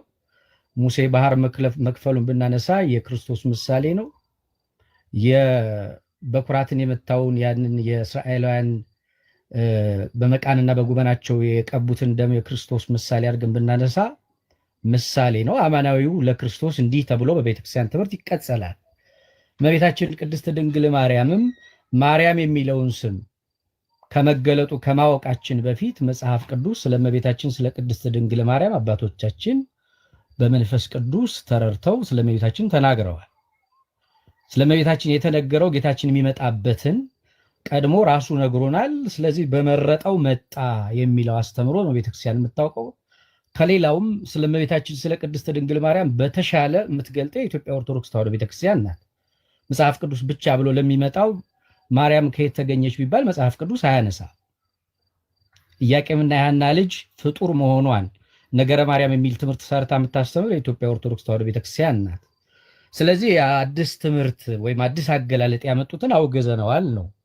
ምናልባት ልጠይቀኝ የፈለግከው ጥያቄ ካለ ይቻላል። ሌላ አብዮት ያሰማልን ቤተ ማርያም እንደሱ ነው። ድንቅ። እሺ ይሄኛው ያው እኛም የምንለው ሀሳብ ይሄ ነበረ። አገላለጹ ልክ አይደለም የሚለው ነው። ምንድነው ፍጡር ብቻ አንላትም የሚለው? ፍጡር ሲባል ያው ባህሪን እየተገለጸ ነው። ሰው ፍጡር ብቻ አንላትም ከተባለ ፈጣሪ ልትላት ነው ወይ የሚል ጥያቄ ያስነሳል። ይሄኛው ማገላለጽ ስህተት ነው። ያው በእርግጥ ተስማምተናል። እዛ የሰማሁት እንዲህ አልነበረም። ለማንኛውም አይ እንደዛ ምናልባት ማስረጃው ካለ ምንድነው እሱ በአጭሩ በዚሁ አጋጣሚ ኢዮቤ ምናልባት ይሰማል። ችግር የለውም። እኔ ችግር የለውም ሳይሆን ትምህርቱ ላይ ያለው እኔ የገለጽኩት አገላለጽ ካለ በነገረ ማርያም ላይ ብናየው በጣም ደስ ይለኛል። አንድ ሁለተኛ ደረጃ የተለየ ነገር የለውም።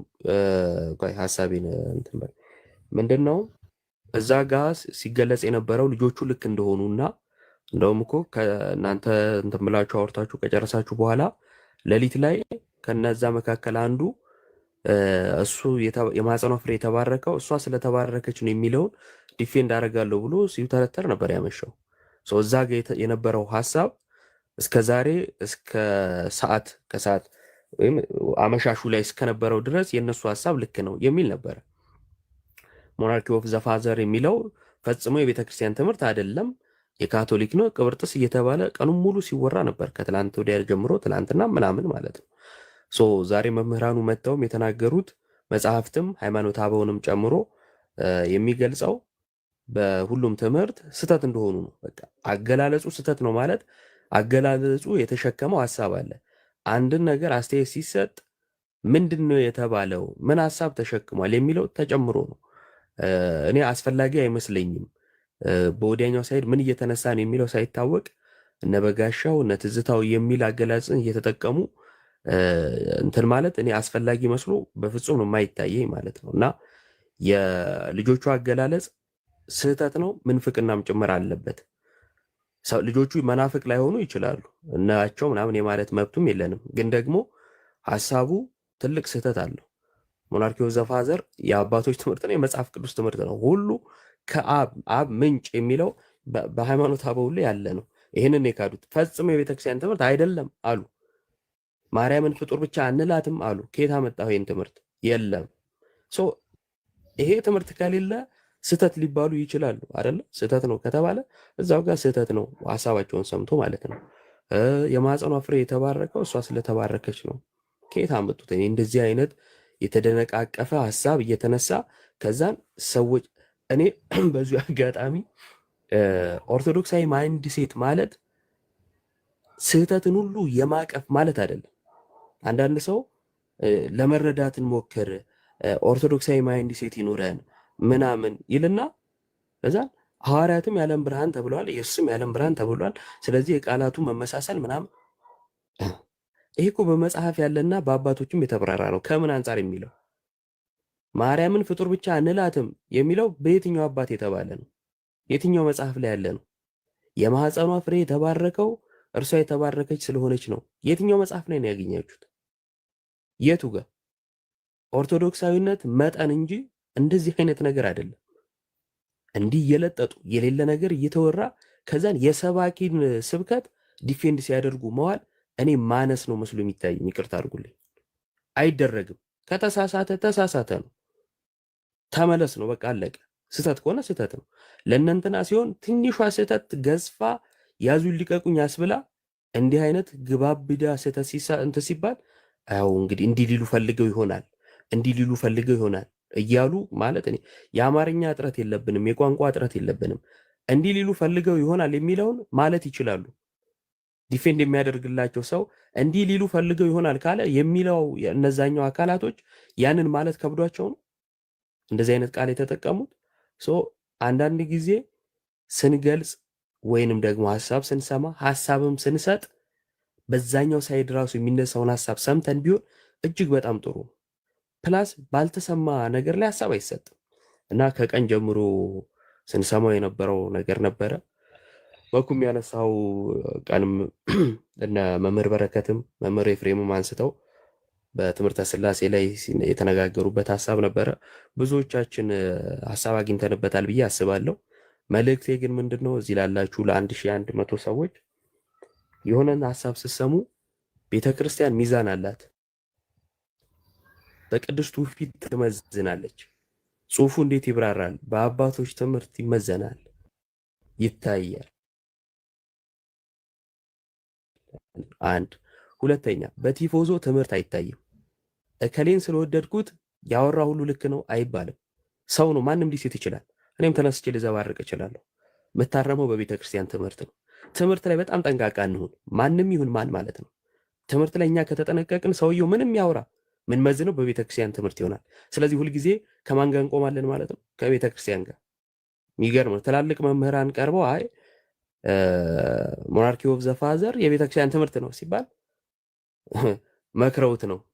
ደግሞ እነዚህ ጎረምሶች እንዲያርገውት ነው እየተባለ ስም እስከ መለጠፍ የተደረሰው አጉል ቢጮህም እንደው ለቤተ ክርስቲያን ቅናት አለው እየተባለ ስድባቸው ሲበረታታላቸው እንደሆነ ልብ ማለት ያስፈልጋል። ይሄ ለምትሰሙ ሁሉ መልእክቴ ነው። ምናልባት የተነሳው ሀሳብ ላይ ትምህርቱ ላይ ማለት ነው ሀሳብ ካላችሁ ቀጥሉና እንጨርሳለን። ኢዮባ አንዴ እኔ ሀሳብ ልስጥ ያነሳቸው ሀሳቦች ላይ ምናልባት ይቻላል ስላልገባኝ ማለት ነው። ምን መሰለ እኛ አስተማሪዎች ነን። ማንኛውም ቤት ገብተን ትምህርቶችን እናወግዛለን። የቤተ ክርስቲያን ትምህርት ካልሆነ ሰው የተደገፈ ትምህርት የቤተ ክርስቲያን ትምህርት አይደለም። ሰዎች የተለያየ የራሳቸው ቅሬና ሊኖራቸው ይችላል። ከቤተ ክርስቲያን ትምህርት የግለሰብ ሀሳብ ምን አይልም አይካተትም።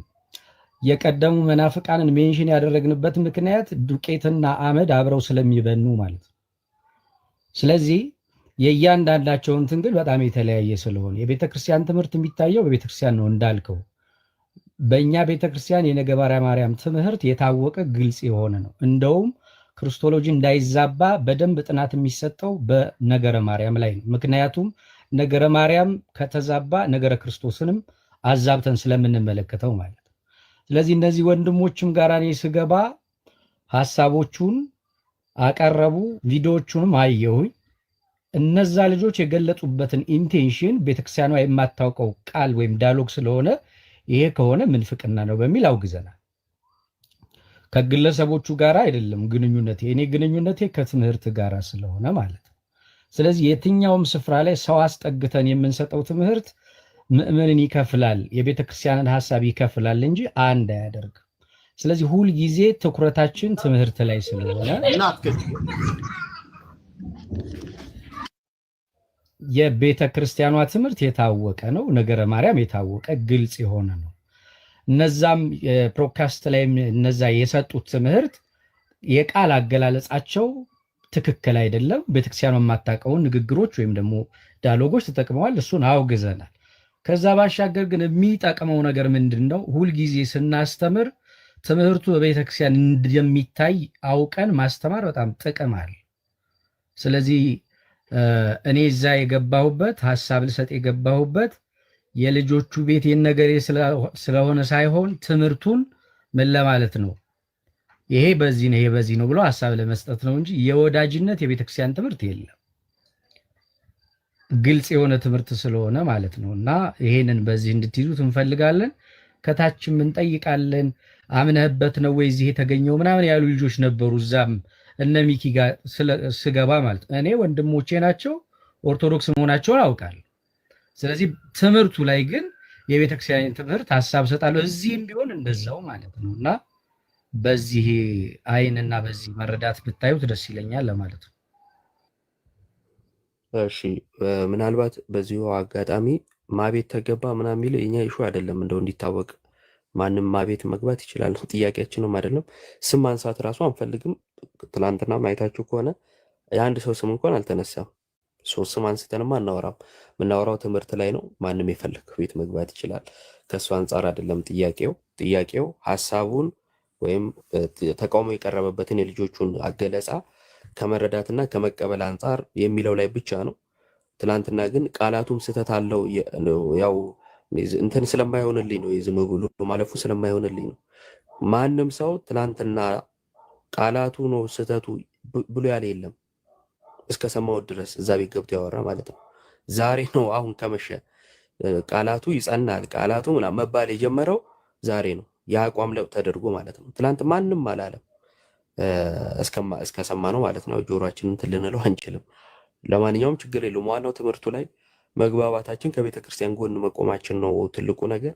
እናመሰግናለን። ምናልባት ኢዮባ አንድ ነገር ወይ ብሬ ከዚሁ ከቃላቱ ጋር ተያይዞ ልክ መጀመሪያ ላይ ሐሳቡን እንዳነሳሁት ምናልባት ያው ብዙዎቹ በደንብ ብለውበታል፣ ቃለ ሕይወት ያሰማልን። ግን በእንትን ነው የሚጀምረው። አሁን የዳሃጸ ልሳን ወይ ደግሞ ሰው አለ አይደለ ሐሳቡን ለመግለጥ ለማጉላት ፈልጎ ስህተት የሰራበት ሳይሆን ዴሊብሬትሊ ነው ማለት በደንብ አስበውበት ነው። በደንብ ነው የሚያወሩት፣ በኃይል ነው የሚያወሩት። ከዚያ በላይ ኢቭን አንደርማይን እያደረጉ ነው የሚያሉት። ቅድም አንስቻለሁ ሐሳቡ ምናልባት ሰምታችኋል ብዬ አስባለሁ። እና ኢቭን ቴዎሎጂካል ስኩሎችን ላይክ ጥራዝ ነጠቅ እንትን ምናምን እያሉ በጣም የሚያወራው ነው። በተለይ አንዱ ልጅ ማለት ነው ይሄ የቤተ ክርስቲያንን ትምህርት ሰው ባይዞ ምን ጊዜም ብናስተምር ብንናገር ሁልጊዜም ምን ብለን አናወራም፣ ኮምፕሪሄንድድ የሆነ እውቀት አለን ብለን አናወራም። እኛ ልክ እንደ ምዕራባውያኑ የነገር መልኮት አንደርስታንዲንግ ዊ ሃቭ a comprehensive knowledge about God ብለን አንልም። ኮምፕሪሄንድ የሆነ እውቀት የለንም። ስቲል ከእውቀት ከፍለን ነው የምናውቀው። ስለዚህ የሆነ የጸነነብን ነገር ካለ ወይ ደግሞ ያልተረዳ ነው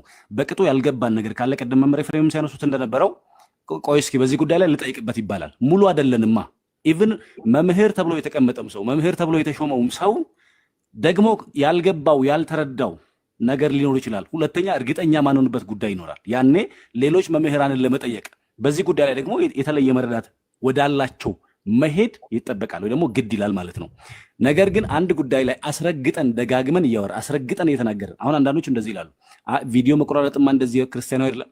ቪዲዮ ተቆራርጦ እኮ አይደለም በምንም ሐሳብ ዳሃጸ ልሳን እኮ ሊሆን እኮ አይችልም። የተነገሩት ንግግሮች ምን የሚሆኑ ናቸው ካልን ይሄ በድፍረት የተሞሉ ናቸው፣ የተነገሩ ናቸው።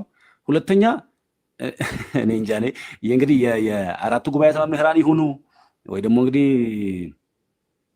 የትኞቹን መጻሕፍት እንዳጠኑ የትኞቹን ደግሞ ወይ በአብነት ትምህርት ቤት ወይ ደግሞ በነገረ መልኮት ትምህርት ቤት ወጣ ብለው በደንብ ያጠኑ እንደሆነ አላውቅም። ግን በጣም የሚናገሩበት መንገድ ራሱ የሚያወሩበት መንገድ በራሱ የሆነ ስሁት የሆነ አቲቲዩድ እንዳለ ያስታውቃልና ከዚህ አንጻር የቤተ ክርስቲያንን ትምህርት ስቲል ስናወራ ባይዜ ቅድም ጥሩ ነገር ነው ያነሱት። በቃ መምህር ኤፍሬምም ማለት ነው። ለምሳሌ እኔ እያወራው እያስተማርኩ የሆነ ቦታ ላይ እንትን ስህተት ካለ ይሄን ከየት አመጣኸው? እንዲያውም እንግዲህ አሁን ቀረ እኮ አሁን ቀረ እንጂ በፊት ላይ እነይንታ ይቀመጣሉ።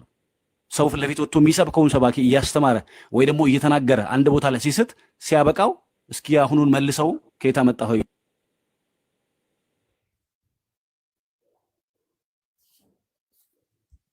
ይሄ ስህተት ነው ብለው ያርማሉ አባቶች ማለት ወይ ደግሞ መምህራን ያርማሉ። ስለዚህ የምንተራረምበት እንጂ ዝግ እያደረግን የምንሄድበት በዚህ ልኬት ደግሞ ነገረ ክርስቶስን ምስጢረ ሥላሴ ለማውራት ጥቂት ሰው ዝም ብሎ ለምሳሌ ሞናርኪ ኦፍ ዘ ፋዘርን ጎግል ሰርች ቢያደርግ ሊተራሊ ያገኘዋል።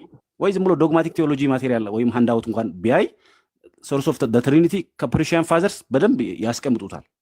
አይደለም ምናምን ብሎ እንደዚህ ድምድም አድርገው የኢስተር ነው እንጂ ኦሪየንታል አይጠቀሙትም እያሉ እያንዳንዱ ሀሳብ ላይ ዊዝ ፉል ኮንፊደንስ ነው የሚያወሩት። በጣም ላይክ እርግጠኞች ሆነው ነው የሚያወሩት አስረግጠው ማለት ነው። ከዚያ ቀጥሎ ሌላውን ደግሞ ኢቨን እንግዲህ በጣም ብዙ መምህራን ብዙ ሊቃውንት ደግሞ ብዙም አባቶች የወጡበትን ትምህርት ቤቶች ሁላ በጣም እንትን እያደረጓቸው ይሄ ምንም ይሄ ተራ እንደሆኑ እያነሱ ነው የሚናገሩት እና አቲቱዳቸው ትንሽ ሼፕ መደረግ አለበት። አሁንም ግን ማንም ከማንም ጋር የግል ጸብ የለው። ኢዮብ ከኔ ጋር ግል ጸብ የለውም። እኔ ከኢዮብ ጋር ወይ ደግሞ ከሰንበዲ ጋር ግል ጸብ የለንም። ስለዚህ ምንድነው ምን ላይ ነው የምናወራው? ሁላችንም ከቤተ ክርስቲያን ትምህርት አንጻር ከመቅናት ነው በሁሉም ሳይድ ያለው። ግን ሁልጊዜም ሌሎቻችንም መሆን ያለበት እንዴት ነው? እኔ የሆነን ሰው ስለምጠላው የሆነ ሰው ደስ ስለማይለኝ እሱ ስለተናገረው እሱ ስለነካው ያንን ነገር ውድቅ ማድረግ በጣም ስተት ነው፣ የአእምሮ መቀንጨር ነው። የሆነ ሰው ደግሞ ስለተናገረው ልክ ያልሆነውም ነገር በቃ እሱ ነው ያለው ብሎ መቀበል ልክ አይደለም እሱ። ስለዚህ የቤተ ክርስቲያን ትምህርትን መሰረት ያደረገ ከዚያ ትንሽ ግር ካለን እዚህ ነገር ላይ እርግጠኛ አይደለሁም። ቆይ እስኪ አባቶችን ልጠይቅ፣ ቆይ እስኪ ሊቃውንትን ልጠይቅ፣ ቆይ እስኪ መምህራንን ላማክር ማለት ይልመድብን። ከዚያ ሶርሶችን ደግሞ ልመልከት ላገላብጥ ማለት ይልመድብን። እንደዚህ አይባልም ብሎ መዝጋት ልክ አይደለም። አሁን እያየሁ ነበርኩ ሲወራ ኮሜንቶችን ጭምር ያለውና እመቤታችን ፍጡር ብቻ አትባልም የሚለውን ሐሳብ እንዴት ይባላል? ፍጡር ብቻ አትባልምና ያሉ ኮሜንት ይመልሳሉ ማለት እዚህ ላይ የሚያወሩ ሰዎች ማለት ነውና እንዴት ነው ማይለያየው? ከፈጣሪ በታች ከፍጡራን በላይ ስንል ምን እያልን ነው? ፍጡር ብቻ አይደለችም ስንል ምን እያልን ነው? ምናልባት ሰፊ ልዩነት ወይ ደግሞ ጋፕ አለው በቀላሉ ለመረዳትና በዚያ ልክ ጫፍ ድረስ ባይረገጥና እውነቶችን ከቤተ ክርስቲያን አንጻር ብቻ ብንረዳ የፈለገ ብንወደው ሰው በቤተ ክርስቲያን ትምህርት ከሳተ ስቷል። ከዚያሳ አንተን እንወድሃለን ትምህርትህን ግን እንቃወማለን ብለን እንለየዋለን ማለት ነው። በቀደሙ ዘመን አባቶች እንደሚያደርጉት የቱንም ያህል ደግሞ ብንጠላው ሰው ወይም ደስ ባይለን እንግዲህ ይሄ መቼም ክርስቲያናዊ ባይሆንም የሚያስተምረው ትምህርት እውነት ከሆነ ግን ያንን ትምህርት መቀበል አሜን ማለት ተገቢ ነው ለማለት ነው። አመሰግናለሁ። ቃሎት ያሰማልን ብሬ፣ እግዚአብሔር ይስጥልን። እናመሰግናለን።